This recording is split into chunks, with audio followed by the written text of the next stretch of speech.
अब ये वज़रा की कारकर्दगी पर हमारे पिलडैट ने रिपोर्ट जारी की है जी। जिसमें कहा गया कि आजम नज़ीर तारड़ जो है सबसे अव्वल नंबर पर हैं। उन्होंने जो लेजिस्लेशन जो है वो भी मंजूर कराई है और बहुत सी कवानीन पास कराए हैं और सबसे ज़्यादा वक्त दिया है और इस लिहाज से वो सबसे मुअस्सर वजीर साबित हुए हैं अपनी कारकर्दगी के एतबार से। उसके बाद क्या है? उसके बाद ख्वाजा आसिफ साहब हैं। ख्वाजा आसिफ साहब जी हैं, हाँ। वो भी उन्होंने जो वक्त दिया है, जो तकरीरें की हैं 5.5 घंटे।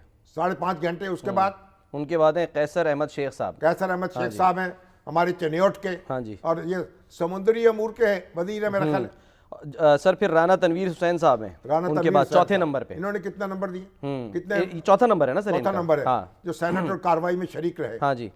अच्छा ये हो गए सर। इसके अलावा अता तारड़ साहब हैं सर, जिन्होंने जो कि आखिरी नंबर पे हैं, 7वें नंबर पे इनके हिसाब से, यानी कि जो अता तारड़ साहब भी 4 घंटे 29 मिनट। हाँ पार्लियामेंट को। मोहसिन नकवी साहब हाँ। कम से कम गए हैं लेकिन मुअस्सर वजीर हैं जो इकदामात के एतबार से। सर कम से कम पता है कौन बोला? मोहसिन नकवी साहब सिर्फ 12 मिनट। हाँ, लेकिन सर क्राइटेरिया क्या है फिर? ये गुफ्तगू की है। हाँ। बिलाल साहब से पूछते हैं। बिलाल साहब अस्सलाम वालेकुम। अहमद बिलाल साहब अस्सलाम वालेकुम सर। पिलडैट के चेयरमैन जो हैं।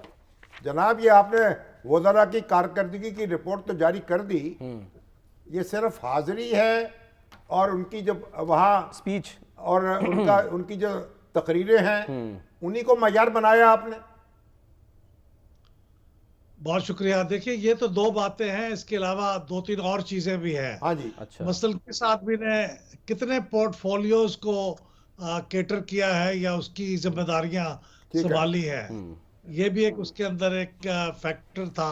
और फिर ये कि उसके जिम्मे जो काम था वो उसने उसकी कोई क्वांटिटी अगर उस पर नजर आती है तो वो खासतौर पे जैसे अभी आप सलमान साहब ने भी जिक्र किया कि जो कानून पास करवाए, रिकॉर्ड कानून साजी हुई है पहले साल में कौमी असम्बली के अंदर। मुझे नहीं याद पड़ता कि किसी कौमी असम्बली के अंदर पहले साल में कोई 42 के करीब लॉज पास हुए हैं। तो ये भी इनमें से बेशतर कवानीन वो हैं जो सरकारी हैं और जो आज़म वज़ीर तारड़ साहब ने उनकी वजारत के थ्रू पेश हुए हैं या दूसरी वजारत की जिम्मेदारी उठाते हुए इन्होंने पेश किए हैं। तो इनको तो फिर अवार्ड मिलना चाहिए। अवार्ड तो दे दिया आपने ना जब उनको उनके 1 नंबर होने का ऐलान कर दिया। अच्छा औरंगजेब साहब, अगर ये बताएं औरंगजेब साहब कैसे रहे? हाँ 3 घंटे बोले हैं वो तो मेरे ख्याल है बजट तकरीर ही थी उनकी वो सारी। बिलाल साहब जी हाँ जी दुरुस्त है। औरंगजेब ठीक रहे? बेशतर हिस्सा तो उनका बजट तकरीर का ही था। लेकिन बहरहाल वो भी बड़े, इसके बावजूद कि उनकी हाजिरी भी ज्यादा नहीं है और वो उसके अलावा टॉक टाइम भी ज्यादा नहीं है, वो भी बड़े मौसर वजीर हैं क्योंकि उन्होंने अपना जो काम है उनके जिम्मे लगा हुआ वो ठीक से निभा रहे हैं।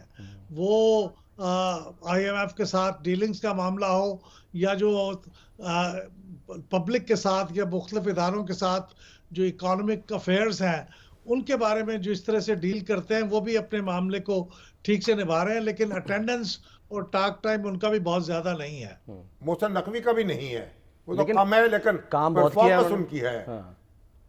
जी हाँ वो भी है। और लेकिन सबसे जो पता नहीं क्रिकेट के मैदान में ज्यादा है या सियासत के मैदान में ज्यादा है या दाखिला क्या कहेंगे, दाखिली मैदान में ज्यादा है या खारजी मैदान? मंसूबे भी सर उन्होंने मुकम्मल किए हैं। मोहसिन स्पीड कहलाए हैं वो। जी हाँ ये बात तो ठीक है। उन्होंने क्रिकेट का मामला हो, जैसे बिल्कुल सही कह रहे हैं, मोहसिन स्पीड की बात हुई है, स्टेडियम को बड़े रिकॉर्ड टाइम में मुकम्मल करवाया है और लॉ एंड ऑर्डर के मामले के ऊपर भी उनकी गिरफ्त मौजूद है। ठीक है उसके सर, मैं सॉरी इंटरप्ट कर रहा हूँ। टीम काबू में नहीं सर, वक्त कम है। क्राइटेरिया आप ये बताएं मुझे कि जो हमारे इसहाक डार साहब तो खैर दौरे ज्यादा करते रहे, लेकिन बताएं वजीर आजम की परफॉर्मेंस कैसे जज किया आपने? वो उनकी तो बड़ी कम हाजिरी रही है असेंबली में और जब भी आते हैं PTI वाले शोर मचा देते हैं, हंगामा उठा देते हैं। तो वजीर आजम जो हैं उनको आप क्या नंबर देंगे? हम चंद दिन के अंदर जरा उनकी भी कारकर्दगी के बारे में एक अलग से कौमी असम्बली की कारकर्दगी के साथ जारी करने वाले हैं। लेकिन ये सही है, देखिए हिंदुस्तान में भी रिवायत यह है कि वजीर आजम की हाजिरी को काउंट ही नहीं किया जाता। वो कहते हैं कि वजीर आजम चूंकि उसके बहुत से और फराइज होते हैं, लिहाजा उनकी हाजिरी ऐवान के अंदर उसको काउंट ही नहीं करते वो। तो उसको हम तो काउंट करते हैं और हम उसका जिक्र भी करेंगे, लेकिन वजीर आजम मेरे ख्याल में अपने बाकी कामों के मामले में मेरे ख्याल में वो भी औरंगजेब साहब की तरह बहुत इफेक्टिव। चलिए अब आपकी चले हम आपकी इंतजार रिपोर्ट करते का हैं। इंतजार हाँ, रहेगा। बहुत बहुत शुक्रिया, बहुत बहुत शुक्रिया। शुक्रिया